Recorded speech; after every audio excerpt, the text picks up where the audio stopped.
वालेकुम dear student. आज जो हमारा टॉपिक है वो है reflection of light, laws of reflection और टाइप्स ऑफ रिफ्लेक्शन। आज हम इनको स्टडी करने लगे हैं।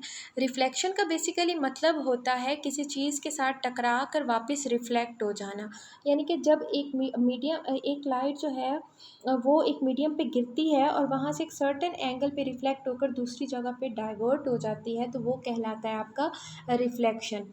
डेफिनेशन पढ़ लेते हैं। When a light travelling in a certain medium falls on the surface of an other medium, a part of it turns back in the same medium. This is called a reflection of light.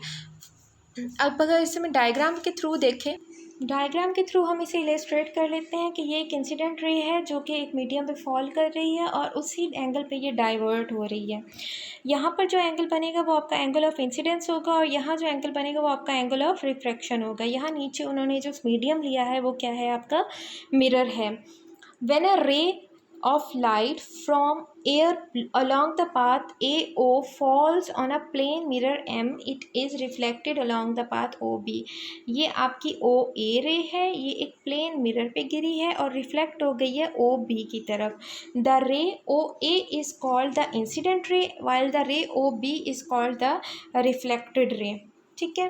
The angle between the incident ray AO and the normal, जिसको हम कह सकते हैं AON, is called the angle of incident represented by I, and the angle between the normal and the reflected ray OB, that is called NO and B. This is called angle of reflection represented by R.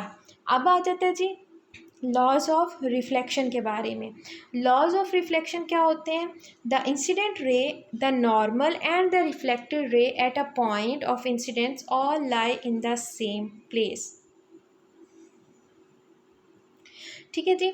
हम कहते हैं कि जो incident ray है, यहाँ पर अगर देखा जाए जो आपकी इंसिडेंट रे है, इंसिडेंट रे, रिफ्लेक्टेड रे और आपका नॉर्मल जो है वो एक ही पॉइंट पे, एक ही प्लेन पे लाई कर रहे हैं। अच्छा जी, टाइप्स ऑफ रिफ्लेक्शन। अब दो तरह की रिफ्लेक्शन होती हैं। कुछ रिफ्लेक्शंस होती हैं जिनको हम रेगुलर रिफ्लेक्शन करते हैं और कुछ जो होती हैं वो होती हैं आपकी इरेगुलर रिफ्लेक्शन।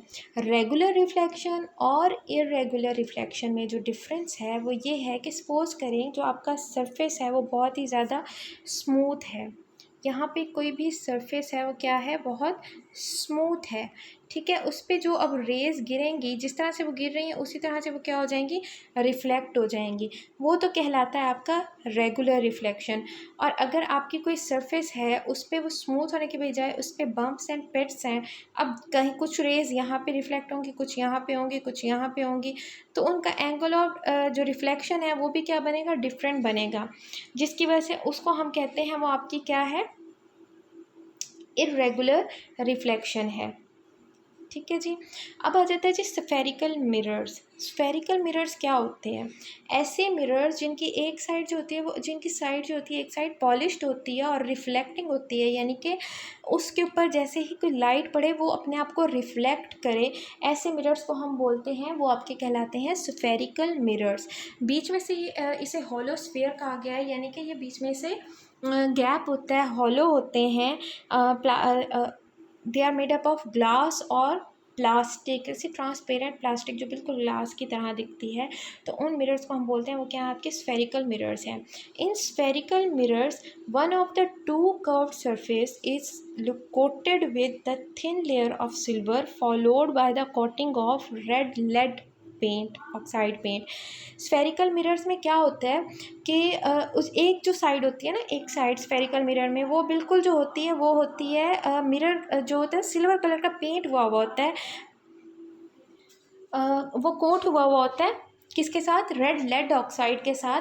दस one side of the spherical mirror is opaque and the other side is highly polished and reflecting. एक साइड जो होती है वो ट्रांसपेरेंट होती है, ओपेक होती है, मतलब उसे कुछ दिखता नहीं है, और दूसरी साइड जो होती है वो पॉलिश्ड होती है, इतनी अच्छी मतलब उसकी कोटिंग की हुई होती है कि वो बहुत ही ज़्यादा रिफ्लेक्ट करती है, मतलब हाईली रिफ्लेक्टिंग वो जो होती है वो साइड होती है।